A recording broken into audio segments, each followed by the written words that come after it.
This episode is brought to you by Hinge Consulting. If you're doing business on Amazon and you need to overcome the obscurity of that marketplace, Hinge Consulting will lay out the game plan that works best for your business. HingeConsulting.co. Success hinges on well-executed strategies. Hinge Consulting delivers on them. Today on Thrive Loud. And this is what people are now starting to call the fourth industrial revolution, if you will. Welcome, everyone, to another episode of Thrive Loud with Lou Diamond, connecting you to the most inspiring and amazing people that are thriving each and every day. I'm your host, Lou Diamond, and we are going to have fun today. Today, we are going to really tap into the mind and have a phenomenal conversation with a gentleman who has an extensive experience in IT, truly has a unique view on where things are heading, and has this spectacular podcast called The Age of the Obsolete, which is examining the intersection of technology, democracy, and the future of work and how we work. And this lovely gentleman's name is John Rovito. John Rovito, welcome to Thrive Loud. Thank you, Luke. Great to be here. John and I met earlier this year, and he is a very well-rounded guy, a very good-looking man, and a very intelligent guy as well. And we hit it off talking about a slew of different topics. And I was really excited when I learned that he was taking his passion and his knowledge of technology and the working world and how people are integrated with that and what's happening in this very scary place. And before I get into this with John, I had just recently been at a sales technology conference, and the word AI must have been uttered close to 100 times about how it's changing the information that we use in sales, how there's a lot of automated processes, and one could get really scared if you think about it, as you know, with whether it's Terminator movies or our view of where the future is going, and specifically as it relates to what we will be doing and what we will be working with so much technology really affecting the workforce. And I could not think of a better person to have on the show than John, whose podcast focuses on this. So to the Thrive Lab listeners, John, give us a little bit of background on how this all brewed and came up, The Age of Obsolete, your show. And let's talk about your thoughts leading up to that. And we're going to make this as open a conversation as possible, if that's okay with you. Sure. I guess the thing that really set me off on it was that when I hit middle age, I started noticing that a lot of people that I knew, friends, family, business associates, were getting laid off. Now, getting laid off is nothing new in the American economy. It's part of work. However, what I did notice that none of them were getting back into the workforce. None of them found jobs. At first, I thought, well, maybe this is something to do with age discrimination. But I started looking into it, and I saw it was far deeper than that. It was a trend that wasn't just particular to me and the people I knew. It was happening all around the country. So given my background in IT, I started doing a lot of research and investigation, and I started seeing what I'll call not the trends, but the underlying trends. So what do I mean by that? You went to a sales conference. Everyone's talking about AI. They're probably all standing up and cheering because they're seeing it as a great way to make more money. Look at this. Look at all of the new technologies coming out. Look at what we can do with it. Look at all the new tools that we have to go out and sell. So much so that McKinsey and Company, for example, puts the AI market at about, I think it's about 85 million Capgar over the next maybe 6 years. So there's a lot of money to be made. So on the surface, people are applauding it. But what happens when AI comes about? What happens when it starts becoming ubiquitous, if not insidious, in all of our lives? And this is what people are now starting to call the fourth industrial revolution, if you will. So what that means is the first was steam and water power, electricity. After that, then computerization. And now we have the fourth, which is really artificial intelligence. And according to all estimates, this is going to be fundamentally different. It's going to be a tipping point. It's not only going to change the way we work, but it's going to change society. So if you look at the statistics, what economists are saying today is that they estimate that the confluence of artificial intelligence and automation will result in a possible elimination of 47% of the current jobs out there. Now, let me jump in. Let me jump in there for a second. This is actually a good distinguishing point because a lot of people might associate one with the other. Give us the difference between automation and artificial intelligence so that people can understand exactly where we see the difference going? Good, good point, Lou. Artificial intelligence drives automation, but it's at a far higher level. So when we talk about automation, we're really talking about process. If you do A, then do B. If you do B, then do C. So we're automating repetitive, often monotonous tasks. If you think of automation, think of the assembly lines at General Motors with huge robotic arms putting together cars, okay? Right. Now, you're not calling that artificial intelligence. That's just the That's automated process. automated process. However, what artificial intelligence does now, rather than simply automate a repetitive process, it's designed to simulate human thinking, which I think we'll all agree is Right. much more complex and I'll use the word holistic. So it's designed to look at data sets, it finds patterns in them, it learns from those patterns and from experience, then it makes appropriate decisions and takes action. Oh, So, yep. Keep going. No, no. I was going to jump in and say, okay, so we've all gotten little doses of AI, right? And I will tell you this as I'm looking across my desktop here. For the holidays, someone had given me the Alexa from to basically ask anything that I want, and we're currently in it. If I wanted a search engine, and I know that not only is it providing me information on a voice activated thing, but it's learning, right? It learns certain behaviors, it learns temperatures, it learns lots of things. So we're already using it today, right? So we're interacting with it, but it's not taking over my job just yet, is just it? no. We all like Siri. We all like, Alexa. When we talk about artificial intelligence in a negative vein, usually we're talking about some type of doomsday scenario, Skynet in a Terminator movie, Right. or The Matrix. But what most people don't understand about artificial intelligence, it falls under what economists call a general purpose technology.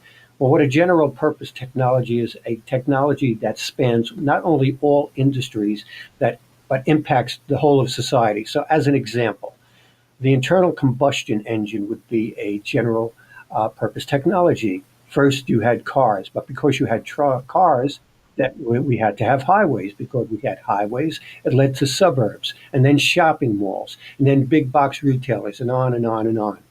Artificial intelligence is today's internal combustion engine. Right now, if you have a credit card, AI monitors your card transactions and tries to identify anomalies, right? In case there's fraud. Facebook uses AI, to determine what appears in your newsfeed. But even at a bigger level, today's global financial marketplace, it's not really driven by people.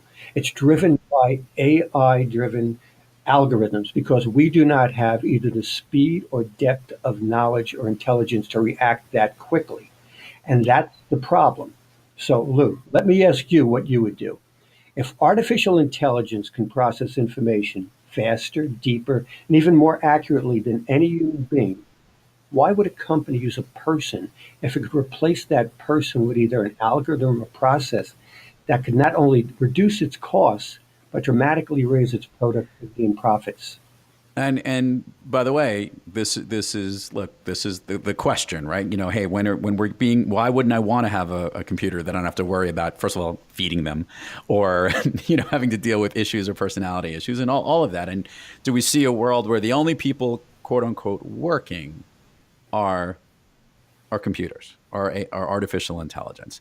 And yeah, is why would as an employer would I want someone as efficient as that? Sure, but to your point, which is where I see where you're leading with this, is where is the threat, I guess, at this point? What jobs are the ones that are really going to be threatened? And where is the opportunity for us as human beings to either work or focus where we need to learn and be that isn't being eliminated by a computer or by artificial intelligence? And Well, that's where I'm curious to hear your thoughts on that. Well, first of all, McKinsey and Company estimates that 50% of the jobs out there can be easily automated, which means that it's not just low level, low skill jobs. That's what most people think. If you ask most people about AI, they say, yeah, yeah, but it's not a threat to me. It's a threat to everybody because what we're seeing already is that it's starting to eliminate jobs in the professions. in the legal, in the healthcare, in the financial services areas. So AI is a threat to everybody. Everybody isn't going to put out of work. The estimates, as I was saying before, are about 47% of the people out there. But think of this, Lou.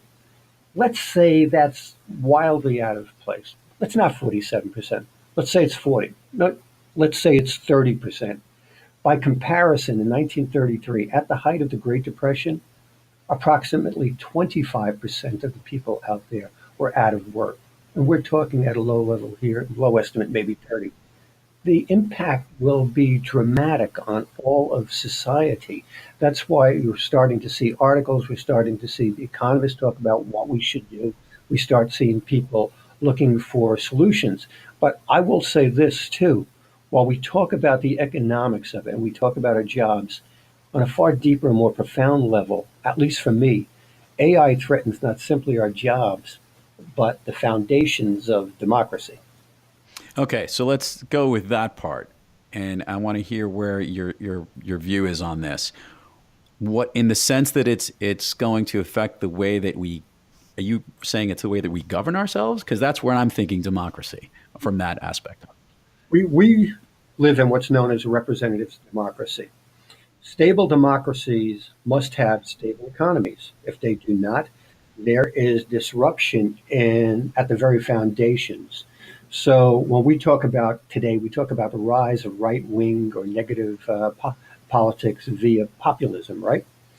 This is all an outcome for all of those pockets, and there are many pockets across America where people can no longer make a living because their jobs have been either outsourced, automated, or you have algorithms taking their place and they can't find jobs. What happens then?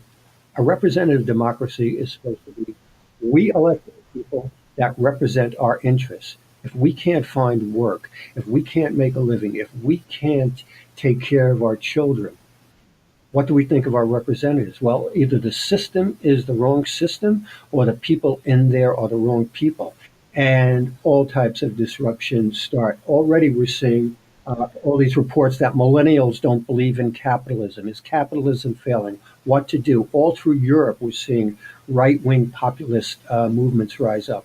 This is a Mhm. direct result of jobs. Yeah, it is, and this is an important point of the discussion here.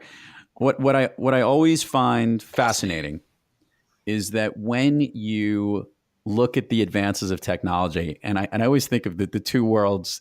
Take it from the movies, okay? There's the view of what the movies have shown in the Terminator, where the computers take over the world and it becomes a war and the ultimate doom and gloom.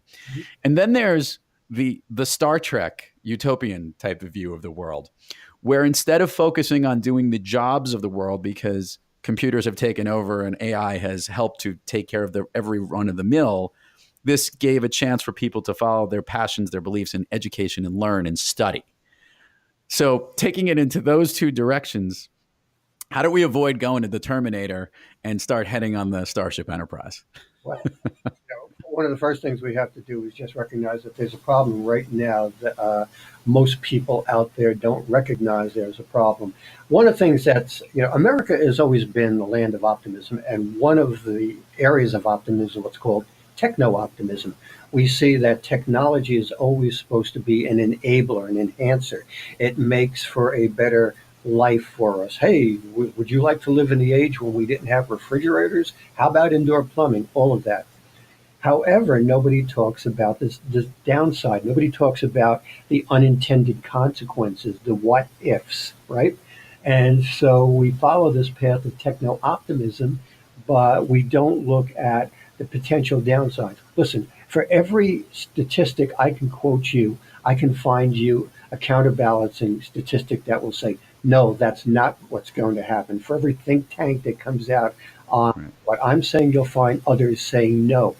But what most people don't realize is that throughout, I say from the latter 19th century straight through the 20th century, techno optimism was warranted. You would have a new technology, it would displace an old technology. It's what Schumpeter called creative destruction. One industry would go down, another would rise up. And though jobs were lost, there was some problems during the transition, but new jobs were created, and that would always happen. But because we're now saying we're in this fourth industrial revolution, almost everyone agrees that you will not have the job creation that matches the job destruction. Once again, the statistics are numerous, pro and con, but I think I'm safe in saying that if you displace 10 jobs with AI, only two will be created to fill back what happened. And it's interesting. It's fascinating because one of the things that came out of that sales conference I mentioned in the beginning, when it comes to selling and connecting with people, and this has been whether the technology that AI is providing for salespeople is actually helping to focus on a lot of the marketing efforts and the channeling of who to target your sale to, the best information, the best knowledge. Yet there will always be, so call that the science of sales. And then there's the art. And that art is something, which is what you've heard me speak about, the art of connecting with people. The reality is that even through all the decades, all the industrial revolutions, whatever it was, as it related to doing business with people, we do business with people. And we choose to do the business with those that we trust. Now, are we going to get to a point that there won't be a human on the other end of a phone, or we're going to instill artificial intelligence to the level that that's replaced what a human being is? I think that's maybe a little far-fetched, but not impossible. However, I also know that that is what we look to. That is who we trust, and that's where we go with. And while you're right, there's going to be a reduction in what's needed within a sales organization, what you typically needed to build leads or grow business. But there's still this belief that that reduction will still lead in those who really know how to connect and who you want to do business with. And I guess until the dark side of the computers take over the whole world, at the end of what there is that we're here to make life better for people. And while I do see that jobs, as we've known them to be jobs, have changed and gone out, I'm always of the belief that this is not. We need to understand the dangers, and I think is what your Age of Obsolete is doing, is helping to recognize that we have to be aware of this, but also how to prepare for it, but also know what we need to focus on to make where we learn next, what we're supposed to be doing next. And with that, I'm curious to know on Age of Obsolete, what are the things that people are thinking about as opposed to just recognizing that there's a problem, there's a fear? What are people doing to try to address or maybe get ahead of it? Well, let me answer what you said first, and then I'll address the second part of that. Will, Fair. will technology displace people? It will displace some people. That's all we're saying. But enough of them to cause, I don't want to use the word catastrophic, but dramatic impact on society. Once you and I had a conversation where we were talking about salespeople, and I said, if you have 10 salespeople, just statistics show as well as anecdotal evidence that only two are really good, the others are mediocre, a low cost. Well, what if we had technology now to enhance the sales process? We don't have to carry those other 8 people. We can keep our 2 good people and use technology to supplement their efforts. So everyone's Right. going away. Maybe we keep 3, but 7 are now going away. For the last 5 decades, they would be kept on because we needed a full sales force. That's where the problem lies. A lot of, I don't want to call it dead weight, but people aren't going to be satisfied with mediocrity or anything less than top performers on the sales side. So sales is going to be impacted just like every other industry. 2 people that stay. Do you want to be one of the 2 people that stay? Well, you had better learn a lot more than you know now. You better really enhance your communication skills, your industry knowledge. Right. You need to be continuously learning and on and on. But people don't realize that. And the other thing, too, is it's very hard for people to change. I can go back, I'm showing my age now, 20 or 25 years ago, I forget. And I read an article about a group that was meeting over in Ridgewood, New Jersey, in a basement of a church. And it was a work support group. So I was interested because I was writing articles. I had just written an article for Fortune magazine. I was looking for a new topic. So I went down and I listened. And all of these guys were what known as COBOL programmers. They worked on a big name for IBM, and I remember. that all went away. And they were in shock. But you knew that it was going away for about 2 years, but they were in shock that they were now out of a job. But people were saying, but listen, you guys know technology. We have this new form of technology. It's called client server. This was before the internet. You can learn that. No, they were all saying, yeah, yeah. But none of them could. They couldn't break out of the mindset that they were of the opinion that, hey, I put in my dues. I learned. I worked hard. I shouldn't have to learn again.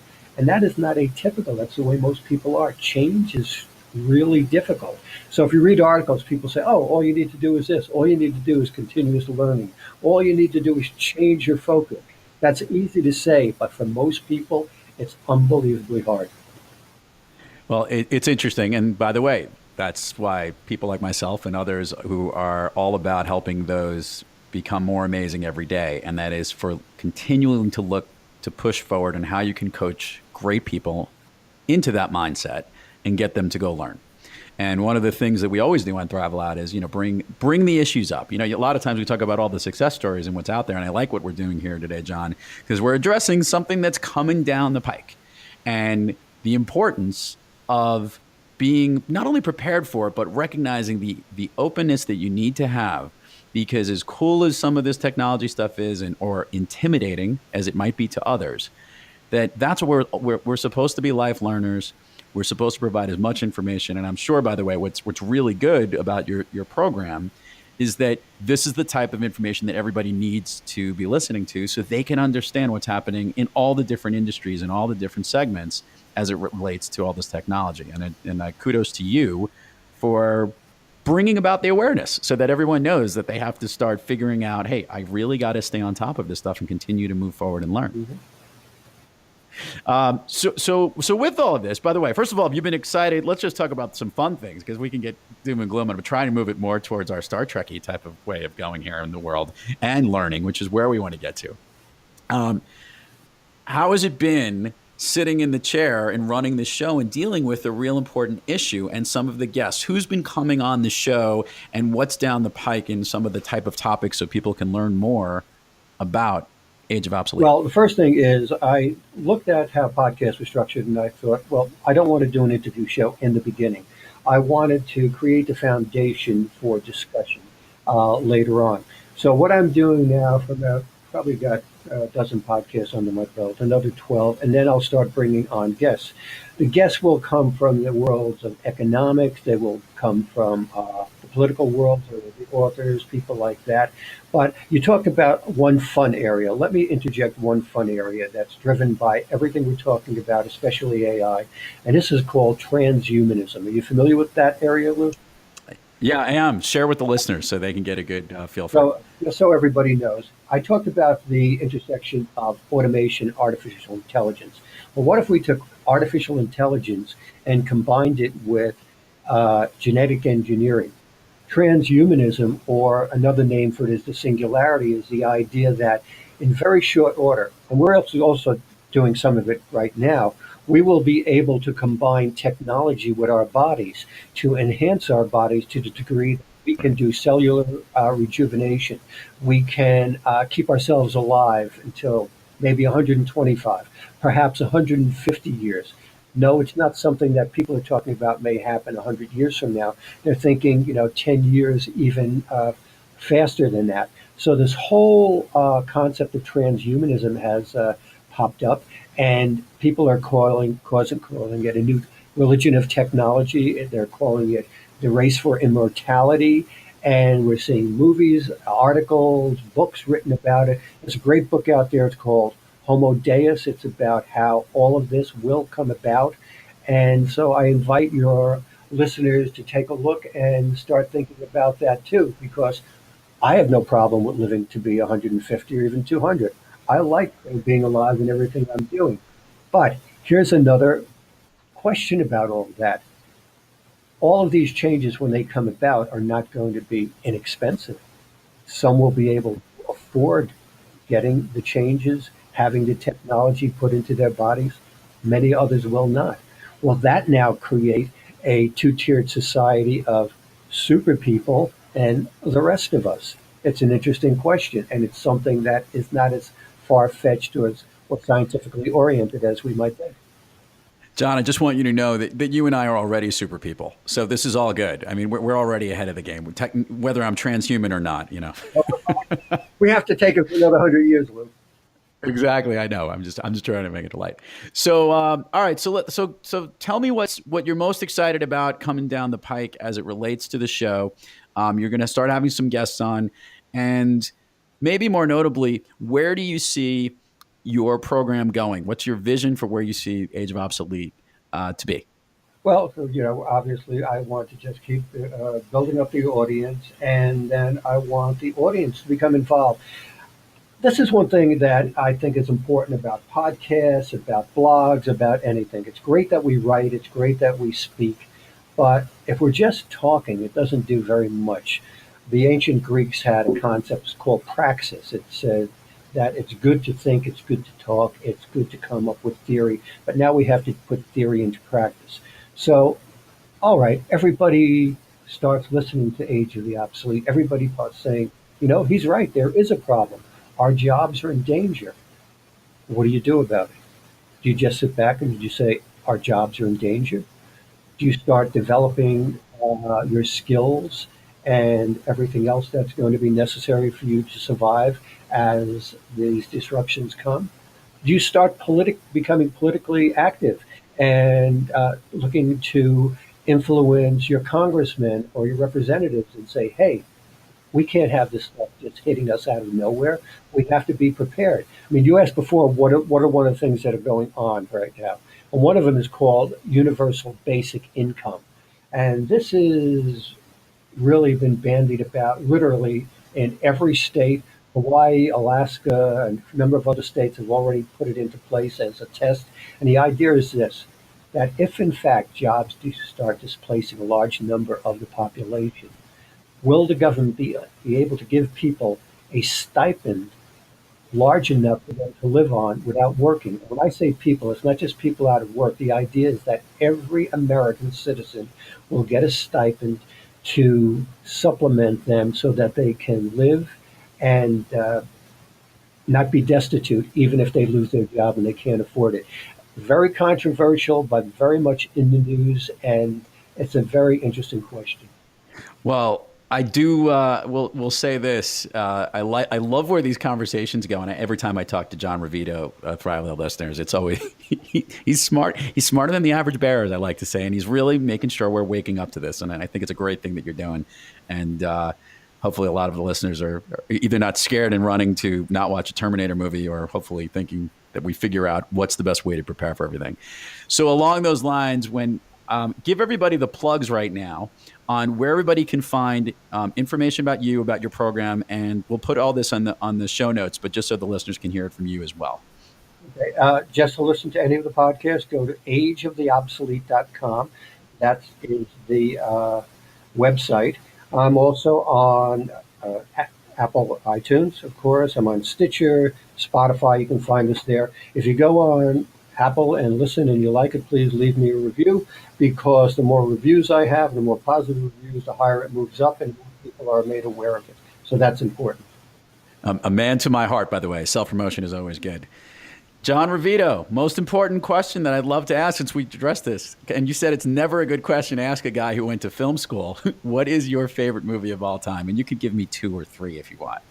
You know what? I never have an answer to that question because I love so many movies. The problem is we have so much media today. I see these movies so many times. How many Godfather trilogies can I watch at Christmas?